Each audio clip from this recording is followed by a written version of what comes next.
दोस्तों, जो सोचा नहीं वो हो गया, तो यार अब वो करना है जो हमने सोच लिया है, ठान लिया है। अब हम यार नीट के प्रीवियस ईयर क्वेश्चंस को जान रहे होंगे, पहचान रहे होंगे और एक के बाद एक क्वेश्चन को यार समझते समझते आगे बढ़ रहे होंगे। जी हाँ प्यारे दोस्तों, आज की हमारी इस खास मुलाकात में नीट के प्रीवियस ईयर क्वेश्चंस को अटेम्प्ट करना है। तो वीडियो को पॉज करते हुए मेरे साथ साथ आप चलेंगे, एक के बाद एक क्वेश्चन को आप भी ट्राई कर रहे होंगे। हमारा ये साथ अंत तक बना रहेगा तो आपको मजा आ जाएगा। एस ब्लॉक एलिमेंट्स के नीट के जो क्वेश्चंस हैं ये रिपीट होते हैं, इनफैक्ट जेई के क्वेश्चंस भी रिपीट होते हैं और जेई के क्वेश्चन नीट में भी आ सकते हैं और नीट के जेई में भी आ सकते हैं। तो इसलिए जेई वाले बच्चे भी सेशन को अटेंड कर लें और नीट वाले बच्चे अगले सेशन को भी अटेंड कर लें। ये आज का हमारा सेशन नीट के प्रीवियस ईयर क्वेश्चंस पर बेस्ड है, अगला सेशन जेई के प्रीवियस ईयर क्वेश्चंस पर बेस्ड होगा। आप सभी का हार्दिक स्वागत है, अभिनंदन है। इस प्यारे से सेशन में हम हमारी कहानी को अब आगे बढ़ा रहे हैं। चलें फिर आगे। तो ये नीट के प्रीवियस ईयर क्वेश्चंस हैं। पहला क्वेश्चन आपके सामने है, जल्दी से आप आंसर बताएं। Ionic mobility of the which of the following alkali metal ion is lowest. Ionic mobility किस बात पर डिपेंड कर रही है? आयनिक मोबिलिटी साइज पर डिपेंड कर रही है। आयनिक मोबिलिटी ध्यान से देख लो, ionic mobility is inversely related to size. और ये जो साइज होगा ये पानी में हमें चेक करना होगा। साइज बड़ा होगा, भारी भरकम आयन ज्यादा मूव नहीं कर पाएगा, इसकी आयनिक मोबिलिटी कम मिल रही होगी। और ये जो साइज है पानी में हमें चेक करना होगा, मतलब हमें हाइड्रेटेड रेडियाई की टर्म्स में बात करनी होगी। हाइड्रेटेड रेडियाई डायरेक्टली रिलेटेड होगा किसके? चार्ज डेंसिटी के। चार्ज डेंसिटी के जो हाइड्रेशन है चार्ज डेंसिटी के साथ डायरेक्टली रिलेटेड मिल रहा होगा। और charge density charge by size है। चार्ज तो ग्रुप 1 के मेंबर्स पर +1 मिलता है, लेकिन साइज नीचे मूव करने पर इंक्रीज होगा तो चार्ज डेंसिटी डिक्रीज होगी। सबसे ज्यादा चार्ज डेंसिटी लिथियम प्लस के केस में मिल रही होगी। लिथियम प्लस के केस में चार्ज डेंसिटी ज्यादा मिल रही होगी। लिथियम प्लस से लेकर सीजियम प्लस तक चार्ज डेंसिटी डिक्रीज कर रही होगी। तो सबसे ज्यादा हाइड्रेशन लिथियम प्लस की होगी। चार्ज डेंसिटी अगर यहां है तो सबसे ज्यादा हाइड्रेशन इसकी होगी। और हाइड्रेटेड रेडियाई हाइड्रेशन के बाद लिथियम प्लस का सबसे ज्यादा मिल रहा होगा। अगर लिथियम प्लस का हाइड्रेटेड रेडियाई लिथियम प्लस की ज्यादा हाइड्रेशन की वजह से ज्यादा मिल रहा होगा, लिथियम प्लस एक्वस बड़ा आयन होता है एज कंपेयर टू बाकी आयन्स ऑफ ग्रुप 1। अगर लिथियम प्लस एक्वस बड़ा आयन है तो ऐसे केस में इसकी आयनिक मोबिलिटी लोवेस्ट होगी। तो आंसर क्या आ जाएगा? सी ऑप्शन इसका करेक्ट आंसर आ जाएगा।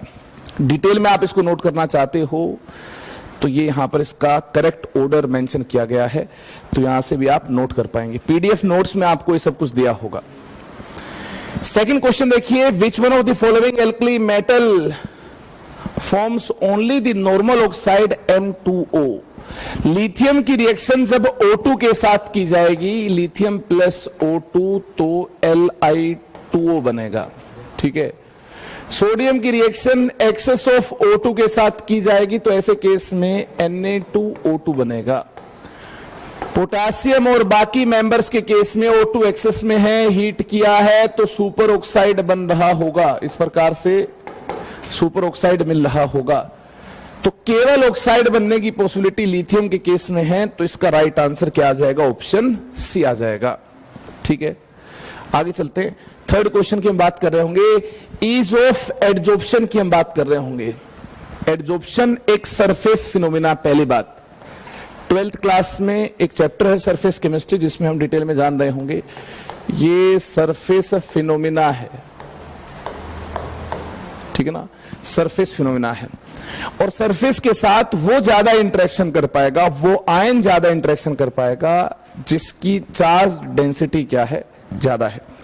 तो चार्ज डेंसिटी के बेसिस पर अगर हम आंसर करने की कोशिश करें तो लिथियम प्लस की चार्ज डेंसिटी ज्यादा है। लिथियम का साइज छोटा है, चार्ज तो सभी पर +1 +1 +1 है, तो जो चार्ज डेंसिटी होगी इसके अकॉर्डिंग हमें बात करनी है चार्ज बाय साइज। चार्ज तो सेम है, साइज लिथियम का छोटा है, चार्ज डेंसिटी ज्यादा है। लिथियम प्लस की चार्ज डेंसिटी सबसे ज्यादा होगी, ठीक है ना, और सीजियम प्लस का साइज बड़ा है तो चार्ज डेंसिटी सबसे कम होगी। अगर चार्ज डेंसिटी डिक्रीज हो रही है, अगर चार्ज डेंसिटी डिक्रीज हो रही है तो सरफेस के साथ इंटरेक्शन की पॉसिबिलिटी भी डिक्रीज हो रही है।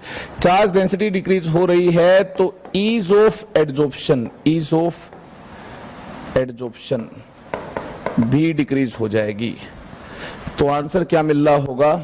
देखिए लिथियम प्लस की चार्ज डेंसिटी ज्यादा, एडजॉर्प्शन ज्यादा, उसके बाद सोडियम प्लस, फिर इस तरफ जाएंगे, साइज इंक्रीज कर रहा होगा, चार्ज डेंसिटी डिक्रीज कर रही होगी, ईज ऑफ एडजॉर्प्शन भी डिक्रीज हो रही होगी। तो करेक्ट आंसर इसका होगा बी ऑप्शन। आई होप ये भी आपने नोट कर लिया होगा। क्वेश्चन नंबर 4 आपके सामने, सीक्वेंस ऑफ आयनिक मोबिलिटी। ये क्वेश्चन और फर्स्ट क्वेश्चन सिमिलर हैं। देखना फर्स्ट क्वेश्चन 2017 में आ चुका है और ये जो क्वेश्चन नंबर 4 है ये 2008 में आया था। तो इस प्रकार से इनऑर्गेनिक केमिस्ट्री में क्वेश्चंस रिपीट हो जाते हैं। अब तक जितने क्वेश्चन प्रीवियस ईयर क्वेश्चन अगर हम देख लें, जितने भी आ चुके हैं उनसे ही सारी वैरायटी कवर हो जाएगी। जितना थ्योरी पार्ट दिया है उस पूरे थ्योरी पार्ट में से जेई और नीट में सारे क्वेश्चन बना लिए गए हैं। मतलब आगे भी क्वेश्चन आएगा तो हल्का फुल्का लैंग्वेज के साथ बदलाव होगा, बाकी क्वेश्चन का लेवल, क्वेश्चन का पैटर्न, क्वेश्चन का टाइप अगर मन से पढ़ाई करोगे तो आपको सेम ही नजर आ रहा होगा। मुझे तो फर्स्ट और फोर्थ क्वेश्चन सेम ही नजर आ रहे हैं। देखिए फर्स्ट क्वेश्चन में मुझे पता लग गया था कि जो हाइड्रेशन होगी वो इस प्रकार से होगी, ईज ऑफ हाइड्रेशन का ऑर्डर ये होगा। लिथियम प्लस की ज्यादा चार्ज डेंसिटी है तो इसकी हाइड्रेशन ज्यादा होगी, सीजियम प्लस की चार्ज डेंसिटी कम है तो इसकी हाइड्रेशन कम होगी। हाइड्रेशन का ऑर्डर ये मिल रहा होगा, ऑर्डर ऑफ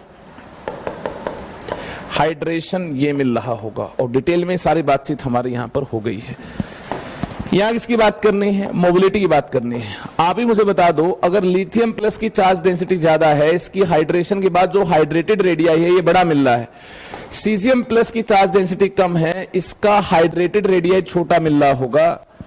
साइज अगर इसका बड़ा है, साइज अगर इसका बड़ा है, इसके कंपैरिजन में साइज इसका छोटा है। हाँ, हाइड्रेशन के बाद साइज क्या है? छोटा है, उतना बड़ा साइज नहीं है। इसके कंपैरिजन में सीजियम प्लस क्या होगा? छोटा होगा। तो मोबिलिटी तो साइज पर डिपेंड करती है। यहां से यहां जाने पर हाइड्रेशन डिक्रीज हो रही है, हाइड्रेशन चार्ज डेंसिटी कम होने की वजह से डिक्रीज हो रही है। हाइड्रेटेड रेडियाई डिक्रीज हो रहा है। हाँ, हाइड्रेटेड रेडियाई डिक्रीज हो रहे हैं। साइज डिक्रीज हो रहा है।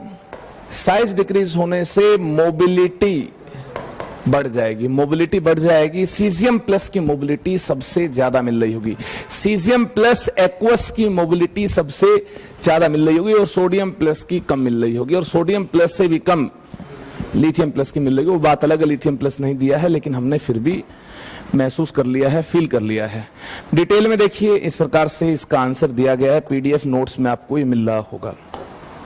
क्वेश्चन नंबर 5 लंबा चौड़ा क्वेश्चन है। स्टेटमेंट को ध्यान से देखना है, ऑप्शंस को देखना है, ऑप्शन से इस लैंग्वेज को अंडरस्टैंड करने की कोशिश करनी है। When substance A reacts with pani, water, it produces combustible gas B and a solution of substance C in water. When another substance D reacts with the solution of C, it also produces the same gas B. On warming, but D can produce gas B on reaction with dilute sulfuric acid at room temperature. Substance A imparts deep golden yellow colour. हाँ, यहां देखिए बात छिपी हुई थी जो हमने पहचान ली। कहीं ना कहीं कोई क्लू दिया होगा। बहुत लंबे चौड़े क्वेश्चन के अंदर कोई ना कोई एक बात ऐसी होगी। स्टेटमेंट को ध्यान से देखेंगे तो आपको पता चल जाएगा कि कौन सा ऑप्शन करेक्ट हो सकता है। To smokeless flame of Bunsen burner then A B C D, सबके बारे में बताना है। गोल्डन येलो कलर सोडियम का होता है। देखते ही पता चल गया भैया ये आंसर होगा। फिर भी आप चाहते नहीं सर आप बता दो, डिटेल में बता दो। डिटेल में देखिए अगर बात करनी है तो ऐसे बात कर ली जाएगी। जो ए है पानी के साथ रिएक्ट होगा, इलेक्ट्रॉन ट्रांसफर होगा H+, पानी का H+ इलेक्ट्रॉन पाकर H2 गैस बना रहा होगा, ठीक है। OH- और यहां से रिमेनिंग आयन Na+, ये क्या बनाएगा OH- यहां से रिमेनिंग आयन OH- यहां से, और यहां से Na+ जो बना होगा ये मिलकर क्या बनाएंगे, ये NaOH बनाएंगे। H2 गैस इवोल्व हो गई होगी, H+ इलेक्ट्रॉन पाकर कौन सी गैस को इवोल्व कर रहा है, H2 गैस को इवोल्व कर रहा है। कहानी क्लियर है। जो NaOH बना है, जो सबस्टेंस C बना है, ये देखना D के साथ रिएक्ट हो पाएगा। हाँ, जिंक का ऑक्साइड एम्फोटेरिक होता है तो जिंक भी बेस के साथ रिएक्ट हो पाएगा और सोडियम जिंकेट बना पाएगा। ये आपको थ्योरी पार्ट में बताया जा चुका है। जिंक पर चार्ज यहां देखिए 0 है, जिंकेट बनाएगा तो जिंक पर चार्ज, जिंक का ऑक्सीडेशन नंबर +2 मिल रहा होगा। जरूर जिंक का ऑक्सीडेशन हुआ तो किसी का रिडक्शन भी हुआ होगा, मतलब रिडक्शन के दौरान कोई गैस भी इवोल्व हुई होगी, और ये गैस कौन सी इवोल्व होगी, H2 गैस। आगे देखिए जिंक H2SO4 से भी रिएक्ट हो पाएगा।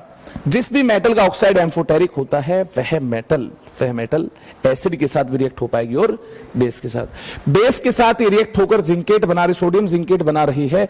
और यहां देखना एसिड के साथ रिएक्ट होकर इलेक्ट्रॉन का ट्रांसफर तो यहां भी हुआ होगा, H2 गैस यहां भी इवोल्व हुई होगी। जिंक 2+ SO4 2- साथ मिलकर क्या बनाएंगे, ZnSO4 जिंक सल्फेट बनाएंगे। तो कहने की बात यह है, मुद्दे की बात यह है कि भैया यहां जो ये बात है, सारी बात है ये कवर हो रही है। जितनी बात यहां दे रखी है वो अगर इस ऑप्शन को हम चूज करें तो सारी बात बिल्कुल सही हमें समझ आ रही है। तो करेक्ट ऑप्शन क्या हो जाएगा, करेक्ट ऑप्शन इसका C ऑप्शन हो जाएगा। आगे देखिए क्वेश्चन नंबर 6 आपके सामने। Which one of the following properties of alkali metals increases in magnitude as the atomic number increases. कौन सी प्रॉपर्टी नीचे मूव करने पर देखिए एटॉमिक नंबर इंक्रीज होगा, एटॉमिक नंबर इंक्रीजेस। तो ऐसी कौन सी प्रॉपर्टी है जो एटॉमिक नंबर इंक्रीज करने के साथ साथ इंक्रीज होती हुई मिल रही है। आयनिक रेडियस, हाँ ये इंक्रीज होगा, रेडियस इंक्रीज होगा, ये बात बिल्कुल सही है। नंबर ऑफ सेल्स इंक्रीज कर रही होंगी, तो आयनिक रेडियाई इंक्रीज होगा, बात बिल्कुल सही है, इसमें कोई आपत्ति नहीं है। मेल्टिंग पॉइंट नहीं, मेल्टिंग पॉइंट इंक्रीज नहीं होगा, ये तो डिक्रीज होगा। इलेक्ट्रोनेगेटिविटी डिक्रीज होती है, इलेक्ट्रोनेगेटिविटी। फर्स्ट आयोनाइजेशन एंथैल्पी ये भी डिक्रीज होती है। तो करेक्ट आंसर क्या आ जाएगा, आयनिक रेडियाई जो है नंबर ऑफ सेल्स इंक्रीज करने के साथ क्या कर रहा होगा, इंक्रीज कर रहा होगा, एटॉमिक नंबर इंक्रीज करने के साथ इंक्रीज कर रहा होगा, ये इसका आंसर हो जाएगा। अरे यही तो आंसर आएगा। चले आगे देखिए क्वेश्चन नंबर 7 आपके सामने है। कोवेलेंट कैरेक्टर की बात करनी है। जो कोवेलेंट कैरेक्टर हैं ये फजान रूल से हम चेक कर रहे होंगे। कोवेलेंट कैरेक्टर जो हैं ये डायरेक्टली रिलेटेड होंगे पोलराइजेशन ऑफ एनायन के साथ। ये डायरेक्टली रिलेटेड होंगे पोलराइजिंग पावर ऑफ कैटायन के साथ,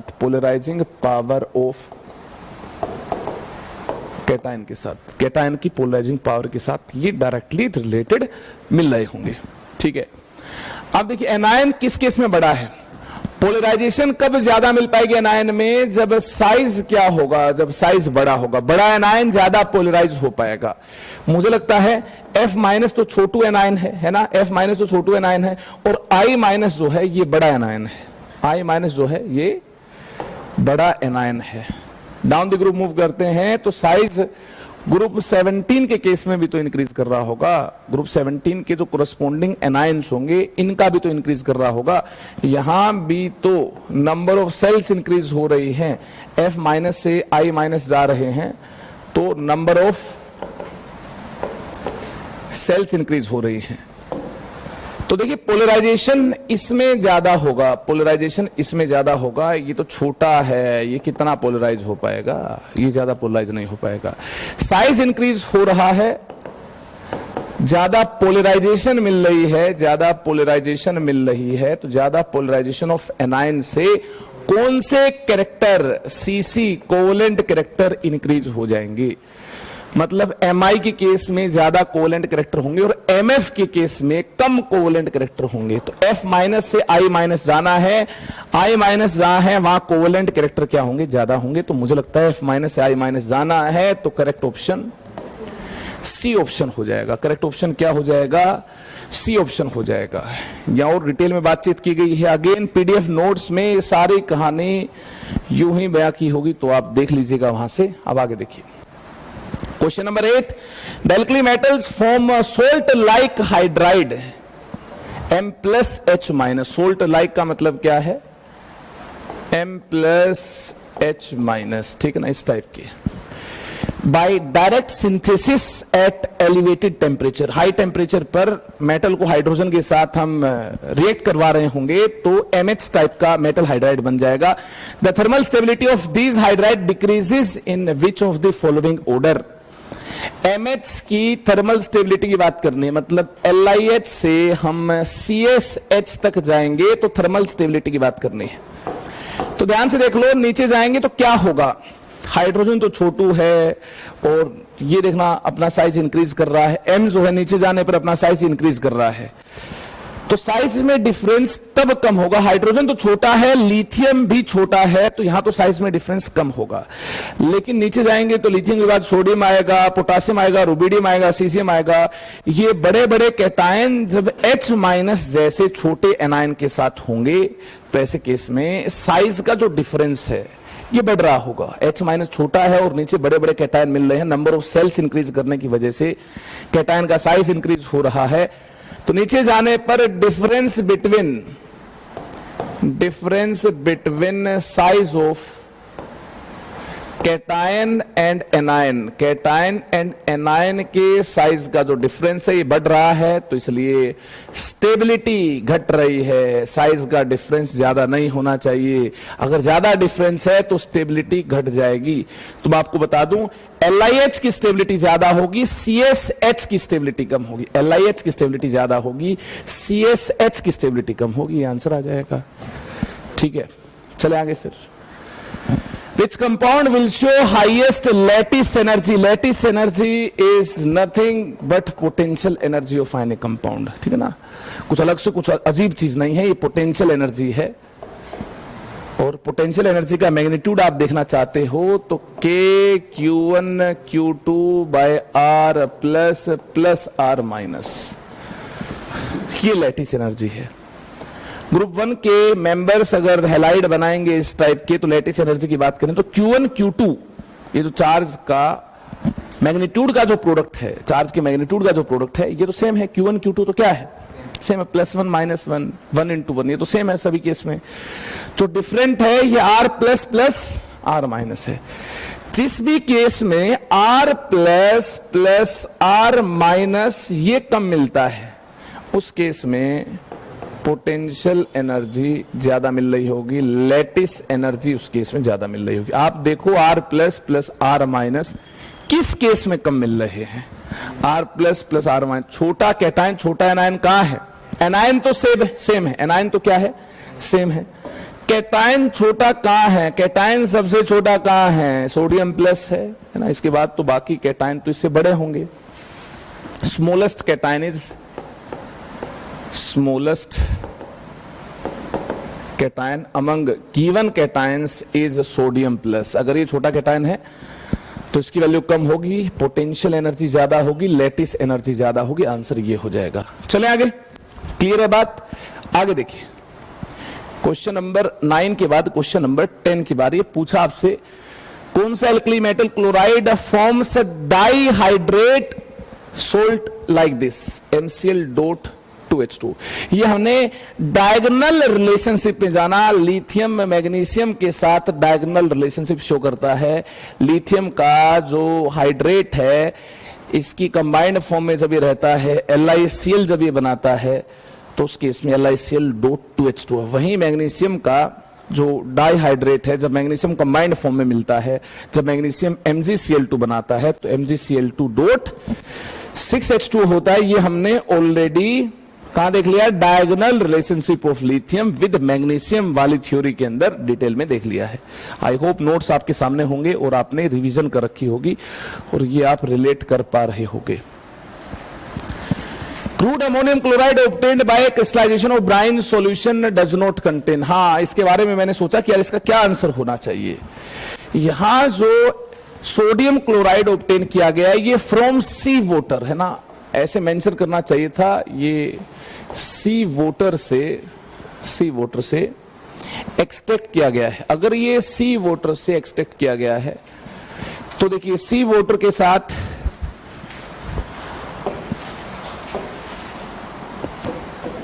अगर ये देखिए सी वाटर से एक्सट्रैक्ट किया गया है तो सी वाटर में क्या क्या इंप्यूरिटीज मिल रही होंगी।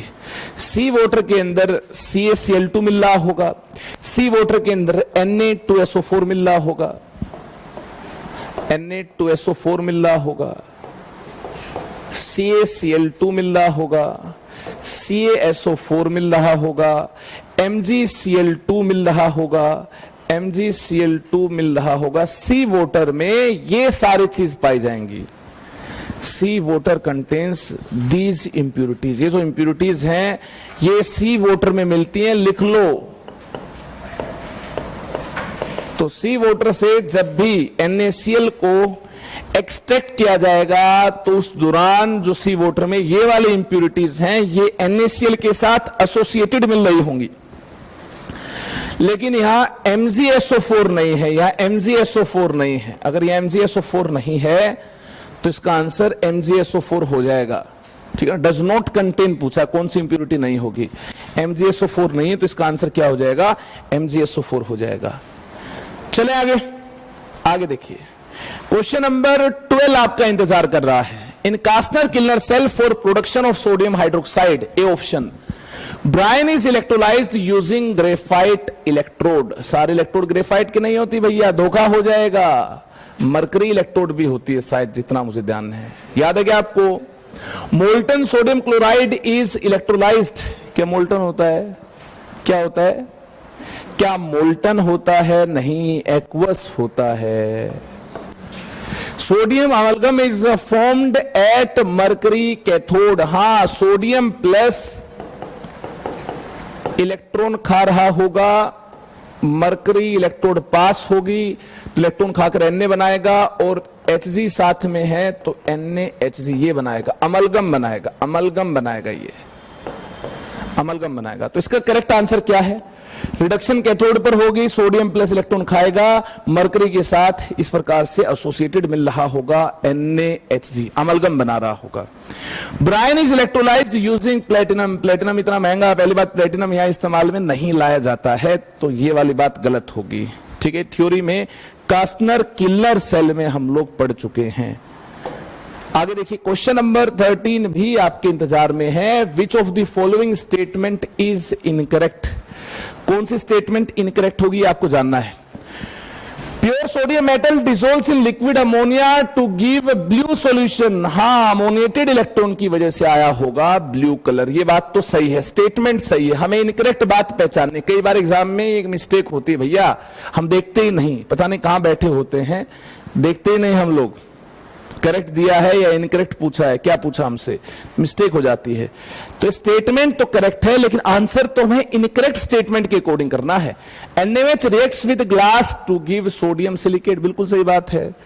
ग्लास में भैया जो SiO2 होता है ये एसिडिक होता है, इसके साथ NaOH रिएक्ट हो जाएगा, ये बेसिक है। ये रिएक्शन आप P ब्लॉक में पढ़ रहे होंगे। Aluminium reacts with excess of NaOH to give AlOH thrice, ये गलत बात है। एल्यूमिनियम 3+ आयंस जब लिमिटेड अमाउंट हमें OH- का मिलता है, जब OH- लिमिटेड है तो उस केस में AlOH थ्राइस बनाता है। जब OH- एक्सेस मिलता है, जब इसको NaOH एक्सेस से ट्रीट कर दिया जाए, जब NaOH एक्सेस से इसको ट्रीट कर दिया जाए तो सोडियम एल्यूमिनेट बनता है, ठीक है ना, ये कहानी यहां पर नहीं रुकती है। अगर NaOH एक्सेस है तो उस केस में ये सोडियम एल्यूमिनेट बना लेता है। ये कह रहा कि ये कहानी यहीं तक ही रुक जाएगी, गलत बात है, ये कहानी यहां तक रुकेगी नहीं, यहां तक जाएगी। ये भी मैं आपको थ्योरी पार्ट में लिखवा चुका हूं। तो कहने की बात ये कि भाई ये वाले जो स्टेटमेंट है ना, ये गलत है, गलत है, तो यही तो पहचानना है, ये तो पहचानना है। NaCO3 on heating gives Na2CO3। हाँ, हीट करने पर यही तो होगा। ये रिएक्शन हम देख चुके हैं, ये वाली बात बिल्कुल सही, गलत बात पहचाननी थी।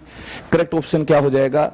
सी ऑप्शन करेक्ट ऑप्शन हो जाएगा। Question number 14, in which of the following process fused sodium hydroxide is electrolysed at 330 degree Celsius. ठीक है, temperature for extraction of sodium. बताइए आप मुझे, सोडियम से रिलेटेड कौन सी प्रोसेस है? कास्टनर प्रोसेस सोडियम से रिलेटेड है, NaOH से रिलेटेड है, तो इसका आंसर ये आ जाएगा, ए ऑप्शन इसका आंसर होगा। डाउन्स प्रोसेस क्या है, साइनाइड प्रोसेस क्या है, ये इनऑर्गेनिक केमिस्ट्री में आगे आने वाले चैप्टर्स के अंदर आप जान रहे होंगे। इस चैप्टर में तो आपने कास्टनर प्रोसेस का ही नाम सुना है, तो इसका आंसर यही आएगा। चले आगे, आगे देखो भाई, फ्यूजन मिक्सचर के बारे में पूछा गया है। फ्यूजन मिक्सचर क्या होगा? K2CO3 Na2CO3, इस मिक्सचर को फ्यूजन मिक्सचर बोलते हैं। फ्यूजन मिक्सचर का जो काम होता है आपको बता दूं, fusion mixture lowers the melting point and it brings conductivity. किसी का इलेक्ट्रोलिसिस आसानी के साथ करवाना है तो एक ऐसा मिक्सचर उसमें डाला जाता है, मिक्स किया जाता है उस सब्सटेंस में, ताकि जल्दी से मेल्ट हो जाए। ऐसी इंप्यूरिटी डाली जाती है, ऐसा सब्सटेंस डाला जाता है ताकि जल्दी से मेल्ट हो जाए। ऐसे मिक्सचर को फ्यूजन मिक्सचर बोला जाता है, जो कि मेल्टिंग पॉइंट को कम कर रहा होगा, आयंस में ज्यादा हलचल लेकर आ रहा होगा, तो कंडक्टिविटी भी बढ़ा रहा होगा। ये फ्यूजन मिक्सचर कंडक्टिविटी भी बढ़ा रहा होगा। वॉशिंग सोडा क्या है ये भी नहीं पता तो उसको हरिद्वार चले जाना चाहिए मेले में, मेला देखने के लिए। Na2CO3.10H2 ये वॉशिंग सोडा का फॉर्मूला है, ठीक है ना, सब जानते हैं ना। पेपर में कंफ्यूजन हो जाती है, कंफ्यूजन ना हो तो इसलिए बता रहा हूं मैं तुम्हें, ये एग्जाम में आ चुका है। The following metal ions activates many enzymes participates in oxidation of glucose to produce ATP and with Na is responsible for transmission of nerve signal। Nerve signal के ट्रांसमिशन के लिए कौन सा आयन रिस्पॉन्सिबल है? आपको बता दूं, सोडियम के साथ कौन होता है भाई? पोटेशियम होता है। सोडियम के साथ कौन होता है? पोटेशियम होता है। पता है ना आपको ये बात? अरे पिछली क्लास में बातचीत हो चुकी है हमारी, और इससे रिलेटेड बायोलॉजिकल इंपोर्टेंस से रिलेटेड, बायोलॉजिकल इंपोर्टेंस से रिलेटेड बार बार बोल रहा हूं, एक लेक्चर यूट्यूब पर अपलोड हो गया है, तो उसको जाकर देख लीजिएगा। कैल्शियम की बायोलॉजिकल इंपोर्टेंस, सोडियम पोटासियम की बायोलॉजिकल इंपोर्टेंस उस लेक्चर के अंदर है, उतना पोर्शन आप देख लीजिएगा, ठीक है, मजा आ जाएगा आपको। ऐसे तमाम क्वेश्चन का आप आंसर कर पाएंगे। The function of sodium pump is a biological process operating in each and every cell of animal. Which of the following biologically important ions is also constituent of this pump? Sodium के साथ क्या होगा? Potassium होगा। पिछली class में भी हमने बातचीत की है, क्या होगा? पोटेशियम होगा, और उस लेक्चर में भी तमाम बातचीत हो रखी है। Magnesium reacts with an element X to form an ionic compound if the ground state configuration of X is given। ये नाइट्रोजन है, और मैग्नीशियम नाइट्रोजन को इलेक्ट्रॉन खिलाएगा। नाइट्रोजन के पास फिलहाल अपने खुद के 5 इलेक्ट्रॉन हैं, ठीक है ना, और इसके पास वैलेंस शेल में 2 हैं। ये 2 खोना चाहेगा ताकि ऑक्टेट कंप्लीट हो जाए, अंदर 8 इलेक्ट्रॉन बच जाए, ठीक है। तो ये तो 2 इलेक्ट्रॉन खो देगा, और ये 3 पाना चाहेगा, यानी ये ऐसी हालात में आ जाएंगे Mg2+, ठीक है ना, 2 खोकर, और ये 3 पाकर N3-, ताकि इसका ऑक्टेट पूरा हो जाए।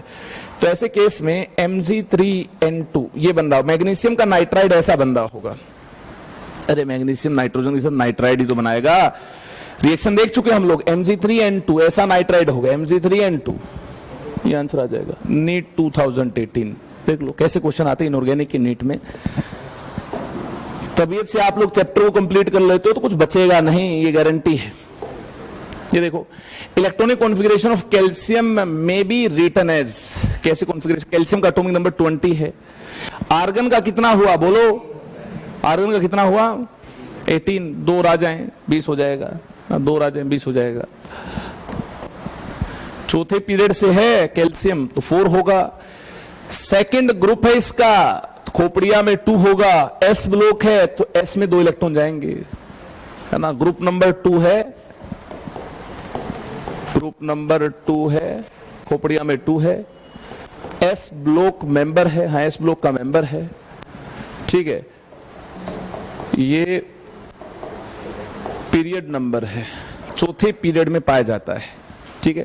तो इस प्रकार से देखते ही आंसर दाएं से कर देंगे हम लोग।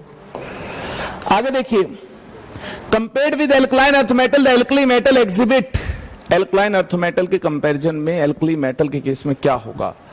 स्मॉलर आयनिक रेडियाई नहीं, आयनिक रेडियाई तो इधर से इधर जाने पर आयनिक रेडियाई तो डिक्रीज कर रहा होगा, रेडियाई तो डिक्रीज कर रहा होगा। जेड इफेक्टिव बढ़ता है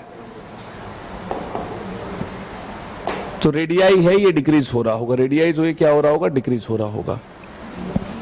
हाईएस्ट बोलिंग पॉइंट, क्या बोलिंग पॉइंट बढ़ रहा होगा इधर से इधर जाने पर? साइज छोटा है, ठीक है, साइज छोटा है, बोलिंग पॉइंट बढ़ सकता है। साइज छोटा है, बोलिंग पॉइंट बढ़ सकता है। ग्रेटर हार्डनेस, हार्डनेस क्या ज्यादा मिल सकती है? हाँ हार्डनेस भी ज्यादा मिल सकती है। Lower ionisation energies, ionisation energy क्या लोअर होगी? नहीं, जेड इफेक्टिव बढ़ रहा, आयोनाइजेशन एनर्जी तो क्या होगी, ज्यादा होगी। तो देखो ये तो इसका आंसर होगा नहीं, ये तो इसका आंसर होगा नहीं। स्मॉलर आयनिक रेडियाई क्या ये आंसर हो जाएगा? हाँ देखिए, स्मॉलर आयनिक रेडियाई तो डेफिनेटली होगा इधर से इधर जाने पर। आयनिक रेडियाई तो compared with alkaline earth metal, अच्छा एल्कली मेटल के बारे में पूछा है, सॉरी मैं सोच रहा था एल्कलाइन अर्थ मेटल पर कमेंट करना है। Compared with alkaline earth metal, alkali metal, alkali metal के बारे में पूछा है। स्मॉलर आयनिक रेडियाई नहीं, एल्कली मेटल का तो बड़ा होगा भाई, एल्कलाइन अर्थ मेटल का छोटा होगा। ये क्वेश्चन एल्कली मेटल पर पूछा गया है, एल्कली मेटल का तो बड़ा रेडियस होगा, ठीक है ना। Highest bowling point, highest bowling point गलत बात है। ग्रेटर हार्डनेस गलत बात है, ग्रेटर हार्डनेस गलत बात है। लोअर आयोनाइजेशन एनर्जी, हाँ इधर से इधर जाने पर जेड इफेक्टिव बढ़ रहा है तो आयोनाइजेशन एंथैल्पी भी जरूर बढ़ रही होगी। आयनिक रेडियाई डिक्रीज हो रहा है, आयोनाइजेशन एंथैल्पी इंक्रीज कर रही होगी जरूर, जेड इफेक्टिव बढ़ने की वजह से ऐसा हुआ होगा। तो अगर आयोनाइजेशन एंथैल्पी इंक्रीज कर रही होगी तो लोअर आयोनाइजेशन एंथैल्पी तो इनकी होगी। These elements have lower ionisation enthalpy, और इन्हीं एलिमेंट्स पर कमेंट करना है। स्टेटमेंट को ध्यान से देखो, एल्कली मेटल्स पर कमेंट करना है, तो मुझे तो लगता है कि डी ऑप्शन इसका राइट आंसर हो जाएगा। आपको क्या लगता है? आपको क्या लगता है? डी ऑप्शन ही राइट आंसर होगा।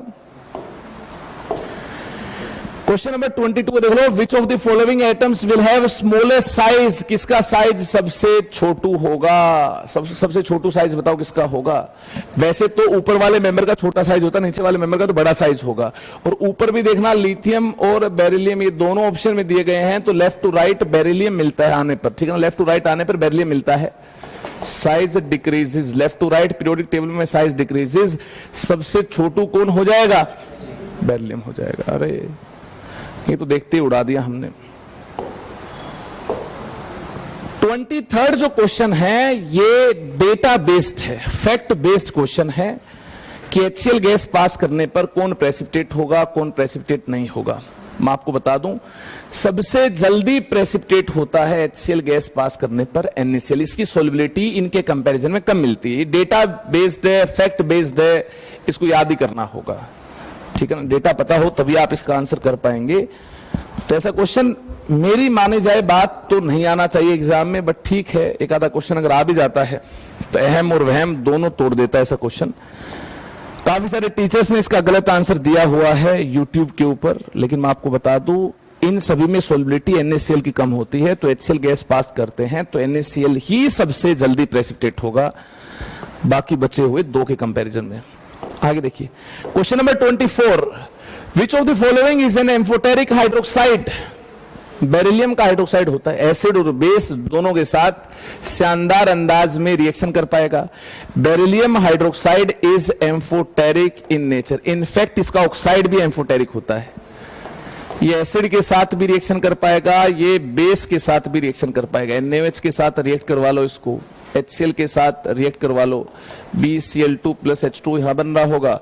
बेस के साथ अगर आप रिएक्शन करवा रहे होगे तो Na2BeO2 प्लस H2 बन रहा होगा, सोडियम बेरिलेट बन रहा होगा, और यहां देखिए यहां बेरिलियम क्लोराइड बन रहा होगा। इस प्रकार से एसिड और बेस दोनों के साथ रिएक्शन इसने कर लिया, तो इसका बिहेवियर कैसा हो जाएगा, ये एम्फोटेरिक कहलाएगा, ये एम्फोटेरिक कहलाएगा। यानी यार ए ऑप्शन इसका हो जाएगा राइट आंसर। चले आगे, ये कहानी क्लियर है तो आगे चला जाए क्या। अब देखिए, among CH2 BH2 the order of ionic character, ionic character का ऑर्डर बता दो। देखिए आयनिक कैरेक्टर तो पोलराइजेशन से डिसाइड होंगे। कोवेलेंट का ऑर्डर अगर आप लिख लेते हो तो आयनिक का ऑर्डर उसका क्या हो जाएगा, रिवर्स हो जाएगा। Be2 प्लस से लेकर B2 plus Ca2 plus Ba2 plus अगर हम जाएंगे तो देखना चार्ज बाय साइज, जो चार्ज डेंसिटी है, चार्ज बाय साइज, ये चार्ज डेंसिटी साइज इंक्रीज करने की वजह से घट रही होगी। चार्ज डेंसिटी घट रही होगी, देख लो भैया नीचे जाएंगे तो चार्ज डेंसिटी घट रही होगी। चार्ज तो सेम है, चार्ज तो सेम है, लेकिन साइज बढ़ रहा है, नंबर ऑफ सेल्स बढ़ रही हैं, तो भाई साइज नहीं बढ़ रहा है क्या, साइज बढ़ रहा है। तो इस वजह से चार्ज डेंसिटी डिक्रीज हो रही है, चार्ज डेंसिटी डिक्रीज हो रही है। चार्ज डेंसिटी डिक्रीज होने से ये कम पोलराइजेशन कर पाएगा, एनायन में ये कम पोलराइजेशन कर पाएगा, कम पोलराइजेशन कर पाएगा तो कोवेलेंट कैरेक्टर घट रहे होंगे, कोवेलेंट कैरेक्टर घट रहे होंगे तो आयनिक कैरेक्टर बढ़ रहे होंगे। बोलो, आयनिक कैरेक्टर बढ़ रहे होंगे, आयनिक कैरेक्टर बढ़ रहे होंगे तो सबसे ज्यादा आयनिक कैरेक्टर बेरियम 2 प्लस के सोल्ट में मिल रहे होंगे। सबसे ज्यादा आयनिक कैरेक्टर हाइड्राइड्स की बात की जाए तो बेरियम के हाइड्राइड के केस में मिल रहे होंगे, तो बेरियम का हाइड्राइड, फिर कैल्शियम का हाइड्राइड, और सबसे कम आयनिक कैरेक्टर बेरिलियम के हाइड्राइड में मिल रहे होंगे। इनफैक्ट ये तो कोवेलेंट होता है, ये तो कोवेलेंट होता है, इसमें तो कम होंगे ही, ऑब्वियस सी बात है, इसमें तो आयनिक कैरेक्टर कम होंगे ही। आगे चलते हैं। On heating which of the following releases CO2 gas most easily, most easily कौन CO2 गैस लिबरेट कर पाएगा। देखिए ग्रुप 1 में लिथियम का कार्बोनेट अनस्टेबल होता है, ग्रुप 1 के कार्बोनेट की बात करें लिथियम का अनस्टेबल होता है, और बाकी के जो कार्बोनेट हैं ये रिलेटिवली स्टेबल होते हैं, ये अनस्टेबल होता है। ये हीट करने पर CO2 गैस इवोल्व करवा रहा होगा, और नीचे मूव करने पर जो स्टेबिलिटी है, नीचे मूव करने पर स्टेबिलिटी बढ़ रही होगी, बाकी को हीट करने पर CO2 गैस इवोल्व नहीं हो रही होगी। कहानी क्लियर है। लेकिन वही बात कर लें ग्रुप 2 के कार्बोनेट्स की, BeCO3, MgCO3, CaCO3, SrCO3, अगर ग्रुप 2 के कार्बोनेट्स की हम बात कर लें तो ये अनस्टेबल होते हैं, सभी के सभी हीट करने पर CO2 गैस इवोल्व करवा रहे होंगे। यहां ग्रुप 2 से देखना कैल्शियम दिया है और मैग्नीशियम भी दिया है, इन दोनों में से कोई आंसर आना चाहिए, इन दोनों में से हमें फिर भी कोई आंसर करना है। तो आपको बता दूं यहां भी डाउन द ग्रुप मूव करने पर जो स्टेबिलिटी है ये बढ़ती है, डाउन द ग्रुप मूव करने पर हमें आंसर करना है कि मोस्ट इजिली, है ना। अब एक ही टेम्परेचर पर तो दोनों डिकम्पोज होंगे नहीं, एक कम पर डिकम्पोज हो रहा होगा, एक ज्यादा पर डिकम्पोज हो रहा होगा, तो स्टेबिलिटी के आधार पर हम डिसाइड करेंगे। जो कम स्टेबल है वो जल्दी CO2 गैस को इवोल्व करवा रहा होगा लोअर टेम्परेचर पर, ज्यादा स्टेबल है वो हाईयर टेम्परेचर पर CO2 गैस को इवोल्व करवा रहा होगा। अब देखिए स्टेबिलिटी कैसे डिसाइड होती है, difference between size of cation and anion. Anion बड़ा है, नीचे जाने पर बड़ा कैटायन मिलता है, नीचे जाने पर बड़ा कैटायन मिलता है, बड़ा एनायन बड़े कैटायन के साथ ज्यादा स्टेबल मिलता है, तो नीचे जाने पर स्टेबिलिटी क्या हो रही होगी, इंक्रीज हो रही होगी। तो difference between size of cation and anion decreases and stability increases. इस वजह से स्टेबिलिटी क्या हो रही होगी, इंक्रीज हो रही होगी। तो आप बता दो, मैग्नीशियम कार्बोनेट ऊपर है, इसकी स्टेबिलिटी कम है, तो राइट आंसर ये आना चाहिए, राइट आंसर ये आना चाहिए। कैल्शियम कार्बोनेट तो नीचे, इसकी स्टेबिलिटी ज्यादा है। अरे वाह, मजा आ गया, हम बिल्कुल सही हैं। सोलिबिलिटी की बात की जाए सल्फेट्स की, डाउन द ग्रुप मूव करने पर सोलिबिलिटी डिक्रीज होती है। ग्रुप 2 के कार्बोनेट्स और सल्फेट्स दोनों की solubility down the group move करने पर डिक्रीज होती है। ग्रुप 2 के carbonates and sulphates of, group 2 की बात की जाए, ग्रुप 2 की बात की जाए, सोल्यूबिलिटी की बात की जाए, सोल्यूबिलिटी की बात की जाए, तो डाउन द ग्रुप मूव करने पर इनकी सोल्यूबिलिटी भैया डिक्रीज कर रही होगी। सोल्यूबिलिटी डिक्रीजेस, ये डिक्रीज कर रही होगी। तो देखिए सबसे नीचे तो स्ट्रोंटियम मिल रहा होगा, सोल्यूबिलिटी इसकी सबसे कम होगी, है ना, सोल्यूबिलिटी इनकी क्या होगी, कम होगी। तो ऐसा कोई ऑप्शन है क्या जिसमें स्ट्रोंटियम नीचे दिया हुआ है, ऐसा कोई ऑप्शन है क्या? हाँ, ये देखिए नीचे दिया हुआ और बेरियम लास्ट में होगा। हाँ, बेरियम तो लास्ट में आएगा। Magnesium, calcium, strontium, barium, barium भी तो सबसे लास्ट बेरियम है, तो बेरियम लास्ट में आएगा, बेरियम का सल्फेट लास्ट में आएगा। मतलब सोलिबिलिटी ऑर्डर की बात करें तो बेरियम के सल्फेट की सोलिबिलिटी सबसे कम है ना, ये ऑर्डर मिलता है।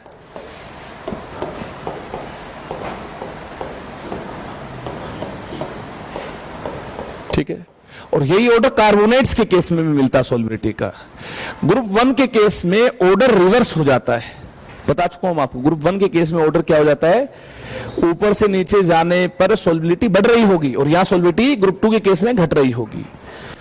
ऐसा लैटिस एनर्जी, हाइड्रेशन एनर्जी के अलग अलग प्रकार के वेरिएशन मिलने की वजह से हुआ है। Which of the following compound has the lowest melting point? किसका मेल्टिंग पॉइंट लोवेस्ट होगा, जरा सोचकर बताइए। या मेल्टिंग पॉइंट लोवेस्ट होगा, ये आयनिक कैरेक्टर, कोवेलेंट कैरेक्टर को कंसिडर करने से पता चल रहा होगा। आपको बता दूं, अगर कोवेलेंट कैरेक्टर ज्यादा होंगे तो मेल्टिंग पॉइंट कम होगा, अगर आयनिक कैरेक्टर ज्यादा होंगे तो मेल्टिंग पॉइंट ज्यादा होगा। अब लोएस्ट मेल्टिंग पॉइंट के बारे में बात की गई, तो आप देखो कोवेलेंट कैरेक्टर किसमें ज्यादा है। मुझे तो लगता है I- बड़ा होने की वजह से, I- बड़ा होने की वजह से इसको कैल्शियम 2+ ज्यादा एक्सटेंट में पोलराइज करवा पाएगा। अगर यहां पोलराइजेशन ज्यादा होगी, पोलराइजेशन ज्यादा होगी, कोवेलेंट कैरेक्टर ज्यादा होंगे according to Fajan rule, ionic character कम होंगे, तो मेल्टिंग पॉइंट भी कम होगा। मेल्टिंग पॉइंट आयनिक कैरेक्टर के साथ डायरेक्टली रिलेटेड मिलता है और कोवेलेंट कैरेक्टर के साथ इनवर्सली रिलेटेड मिलता है। तो इसका आंसर साफ तौर पर देखने पर हमें सी ऑप्शन मिलता है। कहानी क्लियर है? क्वेश्चन नंबर 29 आपके सामने है। Which of the following alkaline earth metal sulfate has hydration enthalpy higher than lattice enthalpy? Hydration enthalpy जो है वो लैटिस से ज्यादा हो जाए। हाइड्रेशन किस केस में ज्यादा होगी, हाइड्रेशन किस केस में ज्यादा होगी, बोलो हाइड्रेशन किस केस में ज्यादा होगी? बेरिलियम 2+ के केस में साइज छोटा है, हाइड्रेशन कब ज्यादा होगी? चार्ज डेंसिटी ज्यादा होगी तब हाइड्रेशन ज्यादा होगी। हाइड्रेशन ज्यादा तब होगी जब चार्ज डेंसिटी ज्यादा होगी, और चार्ज डेंसिटी क्या है? Charge by size. ठीक है, साइज छोटा है बेरिलियम 2+ के केस में, चार्ज तो सभी पर 2+2+2+ है, तो बेरिलियम 2+ के केस में ही ऐसा होगा, साइज छोटा होगा, चार्ज डेंसिटी ज्यादा होगी, हाइड्रेशन ज्यादा मिल रही होगी, और ये काफी ज्यादा पानी के अंदर सोल्यूबल मिल रहा होगा। काफी ज्यादा पानी के अंदर क्या होगा? ये सोल्यूबल होगा। आगे देखिए, विच one of the following compound is a peroxide? अरे वाह, पता ही नहीं था ये तो हमें। पेरोक्साइड कौन है बता दो? ये तो सुपर ऑक्साइड है भाई, है ना, ये तो सुपर ऑक्साइड है। जल्दबाजी में कोई मिस्टेक मत करना, ठीक है। BaO2 की बात करें, Ba2+O2 2- है ये, है ना, इस प्रकार से है ये। तोड़कर देखो आप, कैटायन को एनायन से दूर करो तो पता चलेगा आपको पेरोक्साइड कहां है। हाँ, इस आयन को ही तो पेरोक्साइड बोलते हैं। अगर ये Ba2+O2 2- की फॉर्म में है, इसी को ही तो पेरोक्साइड बोलते हैं। इसमें पेरोक्साइड है। कई बच्चे कहेंगे नहीं, बाकी को भी देखना चाहेंगे। भैया ये मैग्नीज का ऑक्साइड है, मैग्नीज 4+ और 2O2- है। ये तो कोवलेंट कंपाउंड है, NO2। इसकी शक्ल तो ऐसी होगी, है ना। यहां ऑक्सीजन ऑक्सीजन बॉन्ड कहां है? पेरोक्सी लिंकेज उसको बोलते हैं जहां ऑक्सीजन ऑक्सीजन बॉन्ड हो, ठीक है। पेरोक्सी लिंकेज उसको बोलते हैं। -1 ये इसका स्केलेटन होगा, ठीक है। तो पेरोक्साइड का मतलब इस चीज का मिलना होगा, ठीक है। ये चीज मिल रही किसमें? BaO2 में। तो आंसर क्या हो जाएगा? BaO2 इसका आंसर हो जाएगा। क्वेश्चन नंबर 31 आपके सामने है। Property of alkaline earth metal that increases with their atomic number. ऐसी कौन सी चीज है जो एटॉमिक नंबर इंक्रीज करने के साथ इंक्रीज हो रही होगी? ऐसी कोई चीज, मतलब एल्कलाइन अर्थ मेटल के केस में नीचे जा रहे होंगे। एल्कलाइन अर्थ मेटल्स के केस में हम नीचे जा रहे हैं। अर्थ मेटल्स के केस में हम नीचे मूव कर रहे हैं, नीचे मूव कर रहे हैं, ठीक है। अगर हम नीचे मूव कर रहे हैं तो एटॉमिक नंबर इंक्रीज होगा। Atomic number increases, atomic number increase होगा। साइज इंक्रीज होगा, हाँ ये जानते, साइज इंक्रीज होगा, ठीक है। और क्या इंक्रीज होगा देखते हैं। Solubility of their hydroxides in water. Hydroxide की सोलिबिलिटी, हाँ कुछ कुछ लग तो रहा है। कैसे? बेरिलियम हाइड्रोक्साइड जो है ये एम्फोटेरिक है, ठीक है, और पानी में इनसोल्युबल भी होता है। मैग्नीशियम हाइड्रोक्साइड भी पानी में इनसोल्युबल होता है। कैल्शियम जो हाइड्रोक्साइड है ये स्पेरिंगली सोल्युबल होता है। एक स्टेटमेंट कहीं देखी थी हमने, ठीक है। इसके अलावा आगे क्या होगा? स्ट्रोंटियम, बेरियम, ये सोल्युबल होते हैं। These are strong bases। इसका मतलब क्या है? डाउन द ग्रुप मूव करने पर हाइड्रोक्साइड की जो सोलिबिलिटी है, ये सोलिबिलिटी बढ़ रही है। हाँ, solubility of hydroxide, solubility of hydroxide बढ़ रही है। हाइड्रोक्साइड की सोलिबिलिटी बढ़ रही है, तो ये इसका राइट आंसर हो जाएगा। Solubility of their sulphate in water, नहीं ये तो डिक्रीज होती है। अभी भी देखा हमने, डिक्रीज होती, पीछे देखा ना हमने, डिक्रीज होती है। आयोनाइजेशन एनर्जी डिक्रीज होती है। साइज बढ़ रहा होगा तो साइज के साथ आयोनाइजेशन एनर्जी इनवर्सली रिलेटेड है ना। आयोनाइजेशन एनर्जी तो घट रही है, इलेक्ट्रोनेगेटिविटी भी घट रही है, बाकी सब घट रहे हैं। सोलिबिलिटी ऑफ हाइड्रोक्साइड जो है ये बढ़ रही है, तो इसका राइट आंसर क्या हो जाएगा? ए ऑप्शन इसका राइट आंसर हो जाएगा। आई होप ये आपको क्लियर हो गया है। आगे देखिए, Which of the following oxide is not expected to react with sodium hydroxide? कौन सोडियम हाइड्रोक्साइड के साथ रिएक्ट नहीं होगा? जो बेसिक होगा, ठीक है। एसिडिक वाला तो रिएक्ट हो जाएगा। ये देखना, बोरोन, सिलिकॉन, सेमीकंडक्टर हैं, इनके जो ऑक्साइड है, इनके जो ऑक्साइड है, दीज आर एसिडिक, ये एसिडिक है, तो ये तो NaOH के साथ रिएक्ट कर जाएंगे। एसिडिक है तो रिएक्शन होगी। ये एम्फोटेरिक है, जिसको हम जानते हैं ये क्या है? एम्फोटेरिक है। ये तो एसिड और बेस दोनों के साथ ही रिएक्ट हो जाएगा। अब यही एक मेटल का ऑक्साइड है, यही एक मेटल का ऑक्साइड बचता है जो कि बेसिक है, और बेस बेस के साथ रिएक्ट नहीं होगा, बेस बेस के साथ रिएक्ट नहीं होगा। CaO बेसिक है, it does not react with NaOH। ये इसका राइट आंसर आ जाएगा। काफी सारे बच्चे सोच रहे होंगे सर इनकी रिएक्शन क्या होगी? इसकी तो हम जानते हैं, इनकी क्या होगी? ये पी ब्लॉक में आएंगे, ठीक है। ये बोरोन फैमिली में हम देख रहे होंगे और ये कार्बन फैमिली में देख रहे होंगे, तो इतना बेताब होने की जरूरत नहीं है। आगे देखिए, correct order of increasing thermal stability already हम डिस्कस कर चुके हैं, ऑलरेडी हम इसके बारे में बातचीत कर चुके हैं कि डाउन द ग्रुप मूव करने पर ग्रुप 2 के केस में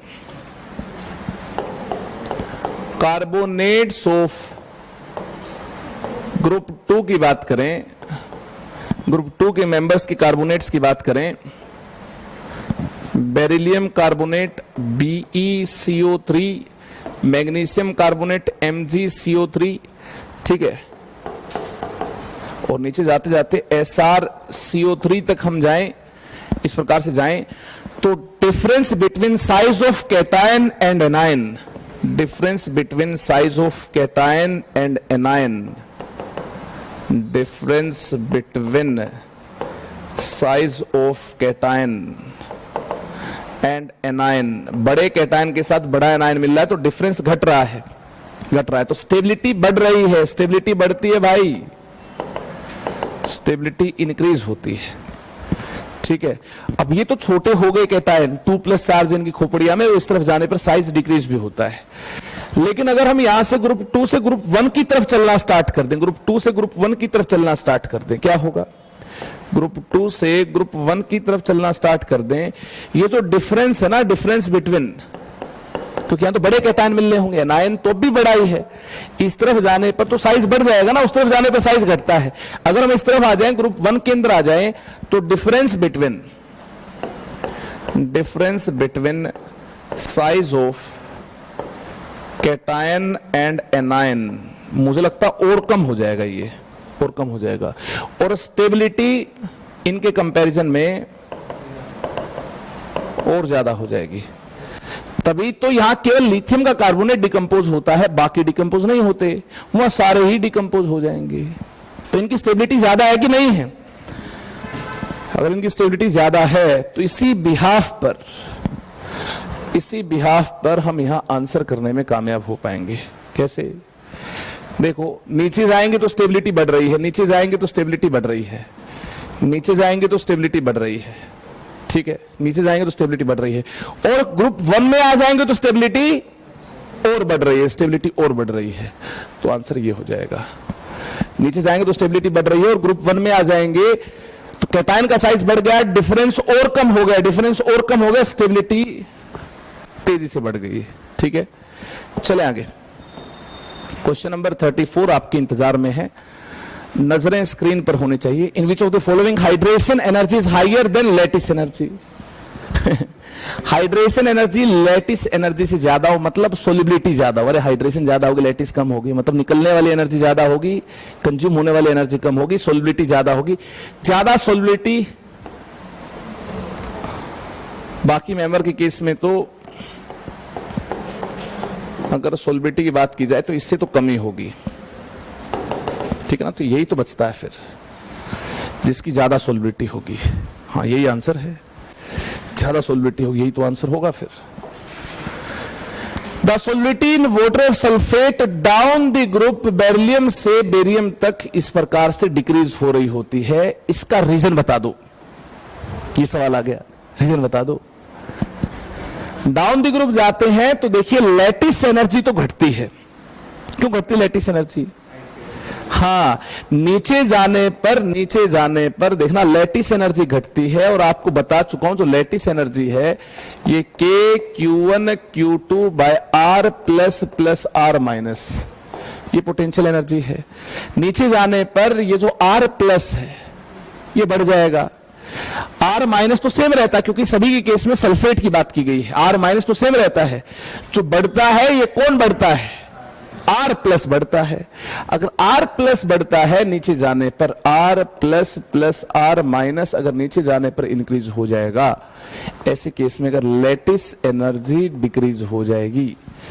एक तो बात यह है, लैटिस एनर्जी डिक्रीज हो रही होगी। हाइड्रेशन के बारे में कैसे विचार है? आयन भी तो बड़े होते जाएंगे, चार्ज डेंसिटी भी तो घटती जाएगी, चार्ज डेंसिटी भी तो घटती जाएगी, हाइड्रेशन भी तो घट रही होगी। हाँ, हाइड्रेशन भी घट रही। अब कैसे आंसर करोगे? दोनों घट रहे हैं। मुझे लगता है हाइड्रेशन तेजी से घट रही होगी, हाइड्रेशन तेजी से घट रही होगी। सबसे ज्यादा हाइड्रेशन ऊपर वाले मेंबर के केस में मिल रही होगी। अरे ज्यादा हाइड्रेशन होगी तो ज्यादा सोलिबिलिटी होगी भैया, निकलने वाली एनर्जी ज्यादा, अच्छी बात है, सोलिबिलिटी ज्यादा है। नीचे जाने पर हाइड्रेशन भी घट रही है और लैटिस एनर्जी भी घट रही है। हाइड्रेशन का जो डिक्रीमेंट है ये ज्यादा मिल रहा होगा जरूर, तभी जाकर सोलिबिलिटी कम हो रही। दोनों को मिलाकर आप देखेंगे तभी जाकर नीचे जाने पर सोलिबिलिटी क्या मिल रही है। अगर हाइड्रेशन तेजी से घट रही है तो सोलिबिलिटी घट रही है। डिक्रीजिंग लैटिस एनर्जी नहीं, लैटिस एनर्जी की डिक्रीज होने से सोल्बिटी कम नहीं हुई है, इसके तेजी से डिक्रीज होने की वजह से सोल्बिटी कम हुई है। High heat of solution for smaller ions like beryllium 2+, हाँ ये हो सकता है answer. Increase in melting point, नहीं मेल्टिंग पॉइंट का कोई रोल नहीं है, मेल्ट तो हमें करना ही नहीं है भैया, घोलना है, डिसोल्व करना है, मेल्ट थोड़ी करना है इस केस में। Increasing molecular weight, molecular weight का भी यहां कोई लोचा नहीं है ना, मोलिकुलर वेट का क्या करना है, यहाँ कोई काम ही नहीं है मोलिकुलर वेट का, तो बिल्कुल सही बात है। बेरिलियम 2+ की हाइड्रेशन ज्यादा होती है, सोल्वेशन और हाइड्रेशन आप यहां पर मेंशन कर पाएंगे। बेरिलियम 2+ की हाइड्रेशन ज्यादा होती है जिस वजह से ज्यादा सोल्युबिलिटी मिलती है। बात समझ आई? होने से जाने पर हाइड्रेशन तेजी से डिक्रीज कर रही होगी तो सोल्युबिलिटी घट रही होगी। रीजन मैंने बिल्कुल सिंप्लीफाइड लैंग्वेज के अंदर आपको बता दिया है। क्वेश्चन नंबर 35 एक बार फिर से आपके सामने है, मुझे लगता है ये तो हम देख चुके हैं, आपको नहीं लगता ऐसा? क्वेश्चन नंबर 36 आना चाहिए। All the following substances react with water, the pair that gives same gaseous product is, किस केस में सेम गैसियस प्रोडक्ट मिल रहा होगा, सेम गैस इवोल्व हो रही होगी पानी के साथ ट्रीट करने पर, किस केस में ऐसा मंजर होगा? सोचिए जरा। मुझे लगता है कैल्शियम और CH2 के केस में ऐसा होगा। कैल्शियम की पानी के साथ रिएक्शन करवाने पर देखना इलेक्ट्रॉन छोड़ेगा। अब मेरी तो प्रैक्टिस इतनी ज्यादा होगी, देखते ही पता लग जाता है कि क्या आंसर आएगा। कैल्शियम इलेक्ट्रॉन छोड़ेगा तो देखना बचा हुआ आयन OH- होगा, और जो इलेक्ट्रॉन अपनी तरफ खींच रहा होगा, जिसको इलेक्ट्रॉन मिल रहा होगा, that is H+। H+ electron खाकर H2 गैस बनाएगा। यहां से कैल्शियम 2+ बना होगा और यहां OH- बचा होगा, और इनके क्रॉस ओवर के बाद देखना CaOH इस कंपाउंड की फॉर्मेशन हुई होगी। क्लियर है बात? CaH2+ पानी, CaH2+ पानी, पानी के साथ कैल्शियम हाइड्राइड की अगर रिएक्शन करवा दें तो कैल्शियम 2+ OH- क्या बना रहा होगा? CaOH और H- इसके H+ के साथ रिएक्ट हो कौन सी गैस इवोल्व हो जाएगी? H2। तो क्या आंसर आ जाएगा? सी ऑप्शन इसका हो जाएगा राइट आंसर। अब काफी सारे बच्चे कह रहे हैं सर बाकी के केस में क्या होगा? अरे बाकी के केस में क्या होगा खुद से देख लो। पेरोक्साइड पानी के साथ कैसे रिएक्ट करता है, सुपर ऑक्साइड कैसे रिएक्ट होगा, ये तमाम बातें हमारी हो रखी है ऑलरेडी, नोट्स में देखो। पेरोक्साइड को पानी में डाल दे क्या होगा, सुपर ऑक्साइड को पानी में डाल दे क्या होगा, ये तमाम बातें हमारी हो रखी हैं। भूल गए हो तो पीडीएफ नोट्स में पता चल जाएगा क्या होगा। एक बार अपने नोट्स रिवाइज कर लेना, एक बार पीडीएफ नोट्स को देख लेना, ठीक है? तो इस बात का भी आपको आंसर मिल जाएगा। आगे चलते हैं question number 37। Which of the following statement is false? Strontium decomposes water readily than beryllium. ठीक है, क्या गलत है ये पहचानना आपको। Barium carbonate melts at higher temperature than calcium carbonate. Barium carbonate जो है हायर टेम्परेचर पर मेल्ट होगा देन कैल्शियम कार्बोनेट। हाँ, स्टेबिलिटी ज्यादा होती भाई। Strontium decompose water readily than beryllium. Strontium की आयोनाइजेशन एनर्जी कम है ना, आयोनाइजेशन एनर्जी स्ट्रोंटियम की कम है। लॉस ऑफ इलेक्ट्रॉन ज्यादा स्पॉन्टेनियस होगा। ये वाला स्टेटमेंट भी ठीक लग रही मुझे तो। Barium carbonate melts at higher temperature. हाँ, इसकी स्टेबिलिटी ज्यादा है, स्टेबिलिटी ज्यादा होती है। डाउन द ग्रुप मूव करने पर कार्बोनेट की स्टेबिलिटी बढ़ती है, तो मेल्ट्स एट हायर टेम्परेचर, बात बिल्कुल सही है। Barium hydroxide is more soluble in water than magnesium hydroxide. हाँ, नीचे जाने पर हाइड्रोक्साइड की सोल्युबिलिटी बढ़ रही होगी। हाँ, हाइड्रोक्साइड की सोल्युबिलिटी बढ़ रही होगी। Beryllium hydroxide is more basic than barium hydroxide. गलत बात है, बेरिलियम हाइड्रोक्साइड तो इनसोल्युबल होता है और बेरियम हाइड्रोक्साइड बिंदास सोल्युबल होता है। सोल्युबिलिटी का तो ये ऑर्डर है। ये स्टेटमेंट गलत है और फॉल्स ही पहचानना है, तो आंसर डी हो जाएगा। आंसर डी ऑप्शन हो जाएगा। चले आगे। क्वेश्चन नंबर 38 आपका इंतजार कर रहा है, इसका आंसर हो जाएगा C option. In context with beryllium which one of the following statement is incorrect. कौन सी स्टेटमेंट इनकरेक्ट है? It rendered passive by nitric acid. मतलब भाई नाइट्रिक एसिड के साथ रिएक्शन करवाते हैं तो इसके सरफेस पर पैसिव लेयर बन जाती है ऑक्साइड की, ये कहना चाह रहा है। थोड़ी सी स्टेटमेंट आपको अजीब लग सकती है, नाइट्रिक एसिड डालते हैं तो ऑक्साइड होकर BeO इनसोल्यूबल सरफेस पर बना लेता है, जिसकी वजह से इसकी रिएक्टिविटी कम हो जाती है। तो रेंडर करना मतलब इसकी रिएक्टिविटी को कम कर देना, ये ऑक्साइड फॉर्मेशन की वजह से ऐसा हुआ है। तो ये बात तो बिल्कुल सही है, it is rendered passive by nitric acid, ठीक है ना, ये बात तो बिल्कुल सही है। इट फॉर्म्स B2C, हाँ बेरिलियम का कार्बाइड यही होता है, पढ़ा चुका हूं मैं, डायगोनल रिलेशनशिप में हम देख चुके हैं। बेरिलियम जो डायगोनल रिलेशनशिप एल्यूमिनियम के साथ शो करता है और पानी डालकर सेम टाइप की गैस लिबरेट होती है बेरिलियम कार्बाइड के केस में और एल्यूमिनियम कार्बाइड के केस में, that gas is methane gas. तो यहां कार्बाइड C4- की फॉर्म में मिलता है। इट सोल्ट रेयरली हाइड्रोलाइज, नहीं भैया, बेरिलियम कार्बोनेट और बेरिलियम सल्फेट की जो सोलिबिलिटी है ये ज्यादा हाइड्रेशन की वजह से, ज्यादा हाइड्रेशन की वजह से ग्रेटर सोल्यूबिलिटी मिलती है, ग्रेटर सोल्यूबिलिटी मिलती है भैया ज्यादा हाइड्रेशन की वजह से। गलत बात ये कह रहा है कि रेयरली सोल्यूबल है, नहीं, ग्रेटर सोल्यूबिलिटी मिलती है, देख लो ऐसे सोल्ट की बाकी मेंबर्स के कार्बोनेट और सल्फेट के कंपैरिजन में। और ऐसा बेरिलियम 2+ की हाई हाइड्रेशन की वजह से हुआ है, ऐसा हाई हाइड्रेशन की वजह से हुआ है, ऐसा हाई हाइड्रेशन की वजह से हुआ है, ये बात गलत है। फोल्जी पहचानना था तो C ऑप्शन हो जाएगा correct. It's hydride is electron deficient and polymeric, हाँ ये बात बिल्कुल सही है। बेरिलियम हाइड्राइड कुछ ऐसा होगा, इस प्रकार का पॉलीमरिक स्ट्रक्चर बना रहा होगा, इस प्रकार का पॉलीमरिक स्ट्रक्चर बना रहा होगा।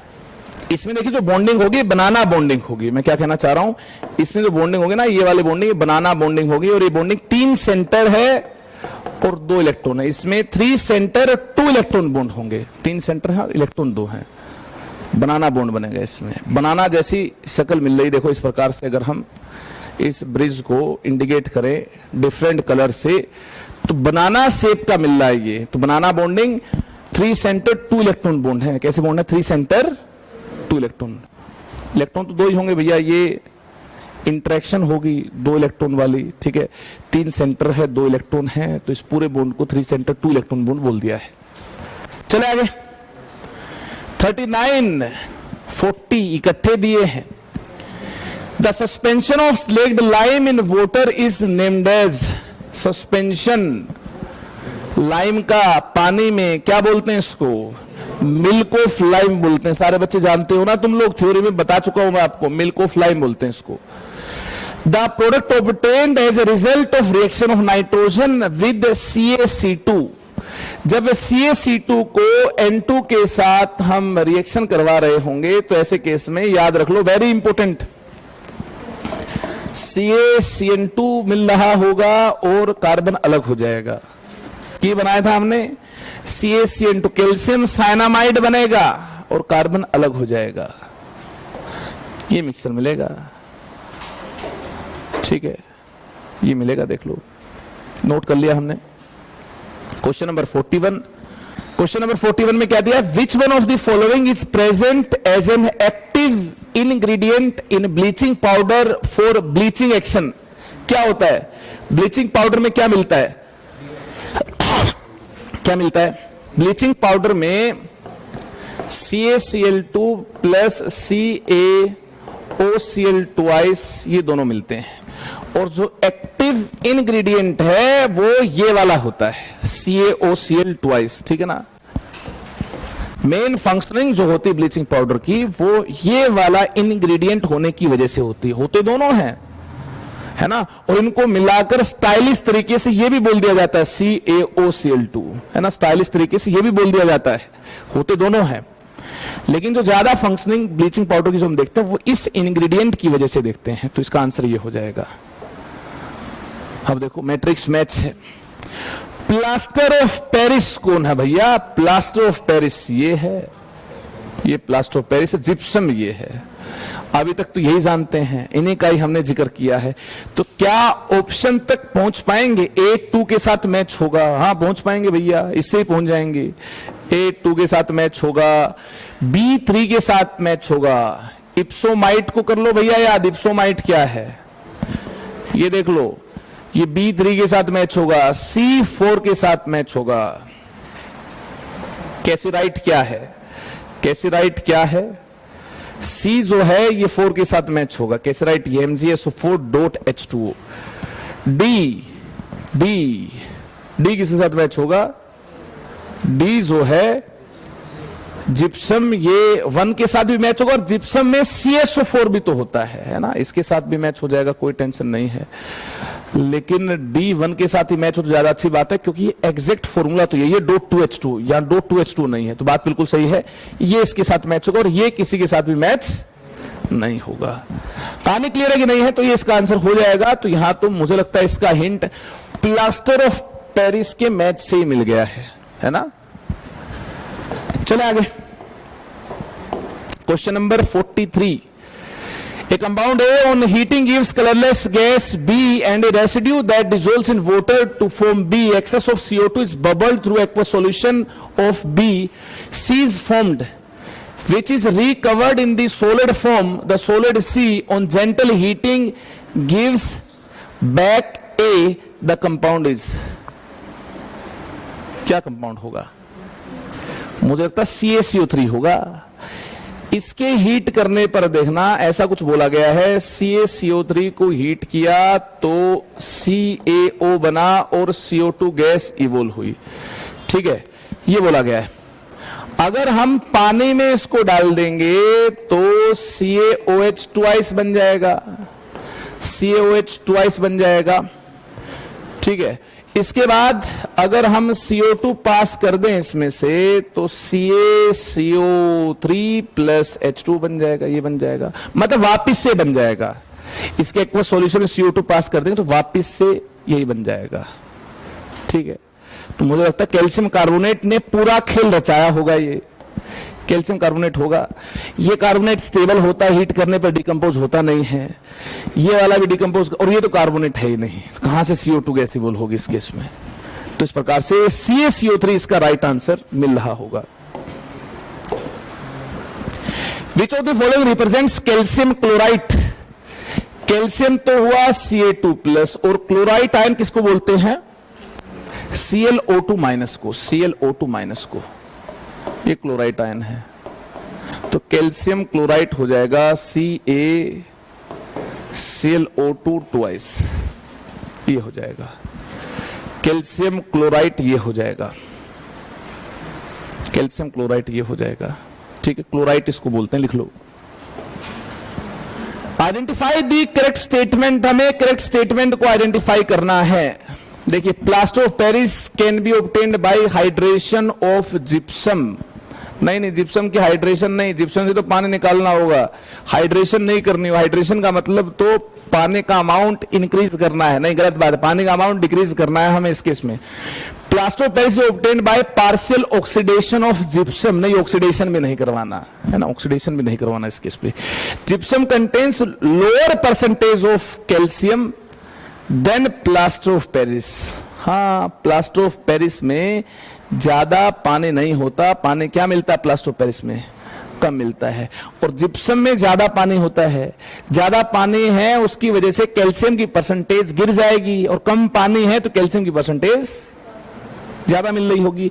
तो बताइए कैल्शियम की परसेंटेज कहां ज्यादा मिल रही होगी? जहां पानी कम है, मतलब प्लास्टर ऑफ पेरिस में पानी कम है और वहां कैल्शियम की परसेंटेज ज्यादा मिल रही है। जिप्सम में तो पानी ज्यादा है, CaSO4.2H2O, तो टोटल मास में पानी का भी मास आ रहा होगा, तो डिनोमिनेटर बड़ा हो जाएगा उस केस में, जिप्सम के केस में जब आप परसेंटेज निकाल रहे होगे कैल्शियम की।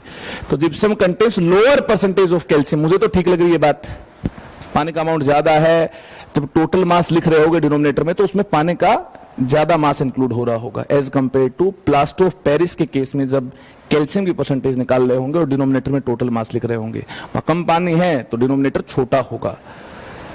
कैल्शियम सल्फेट .2H2 के केस में टोटल मास लिखेंगे तो टोटल मास ज्यादा मिल रहा होगा, इस वजह से कैल्शियम की परसेंटेज कम मिल रही होगी जिप्सम के केस में। Gypsum is obtained by heating plaster of Paris. Plaster of Paris को हीट करने से थोड़ी जिप्सम मिलता है, जिप्सम को हीट करने से प्लास्टर ऑफ पेरिस मिलता है, ये गलत बात है। 46 देखिए, bleaching powder is obtained by action of chlorine gas and dilute solution of CaOH twice आएगा या concentrated solution of CaOH twice आएगा, ड्राई CaO आएगा या फिर ड्राई स्लेक्ड लाइम आएगा। बताइए, पाउडर चाहिए हमें तो सॉल्यूशन तो नहीं चाहिए, पहली बात तो ये है। पाउडर चाहिए, ब्लीचिंग पाउडर चाहिए तो पहली बात तो सॉल्यूशन नहीं चाहिए। ड्राई स्लेक्ड लाइम मिल जाए तो अच्छी बात है, ड्राई स्लेक्ड लाइम में Cl2 डाल दो, है ना। पाउडर चाहिए, पाउडर फॉर्म में चाहिए, सॉल्यूशन नहीं बनाना हमें, पाउडर फॉर्म में अगर चाहिए तो CaOCl2 ये बन जाएगा।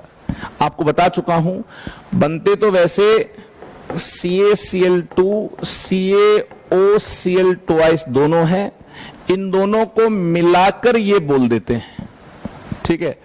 तो ब्लीचिंग पाउडर बनाने के लिए ड्राई स्लेक्ड लाइम यूज करना होगा और उसमें Cl2 गैस डालनी होगी, इस बात को भी नोट कर लो। चले आगे।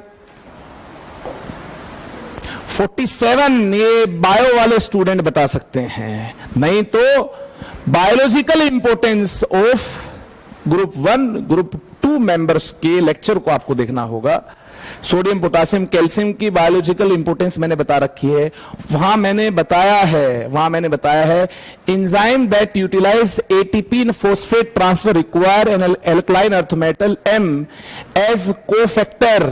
M is magnesium. हाँ, ये जो कोफैक्टर है ये एंजाइम कैटलिस्ट को मदद करते हैं और मैग्नीशियम एज कोफैक्टर मदद कर रहा होगा एंजाइम कैटलिस्ट को।